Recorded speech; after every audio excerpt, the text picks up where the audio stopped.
Have you ever heard a story so incredible it sounds like a fairy tale, but it's filled with powerful lessons about faith and hope? Today, we are diving into one of the most famous stories ever told, the story of Noah's Ark. It's a tale about a huge boat, every kind of animal you can imagine, and a promise that changed the world forever. A long, long time ago, the world was becoming a place filled with unkindness. But there was one man, Noah, who was righteous and walked closely with God. God saw the goodness in Noah's heart and decided to give the world a fresh start. He came to Noah with a very specific and very big instruction. God told Noah to build a massive boat, an ark. It had to be huge, 300 cubits long, 50 cubits wide, and 30 cubits high. Can you imagine how big that is? It's like a floating building. God gave Noah the exact blueprint and told him to cover it inside and out with pitch to make it waterproof. This wasn't just any boat, it was a vessel of salvation. Then came the next part of the plan. God told Noah to gather his family, his wife, his 3 sons, and their wives. But they wouldn't be alone. God instructed Noah to bring 2 of every kind of animal onto the ark, a male and a female. From the mighty lions and towering giraffes to the tiny ants and buzzing bees,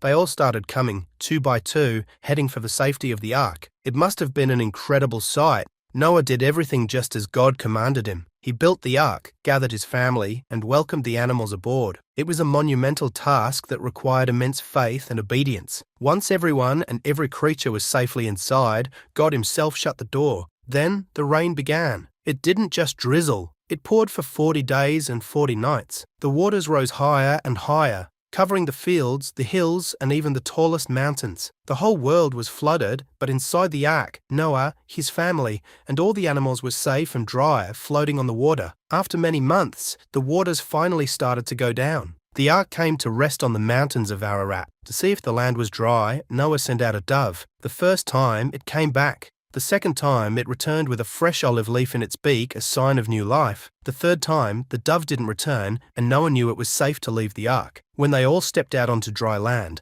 the first thing Noah did was build an altar to thank God. God was pleased and made a beautiful promise. He set a rainbow in the clouds as a sign of his covenant, promising to never again flood the entire earth. The story of Noah's Ark is a powerful reminder of obedience, faith in the face of the impossible, and the enduring power of God's promises. Every time you see a rainbow, remember that it's a symbol of hope and a fresh start. Thanks for joining me on this amazing journey. If you enjoyed this story, don't forget to like, share, and subscribe for more incredible tales. See you next time.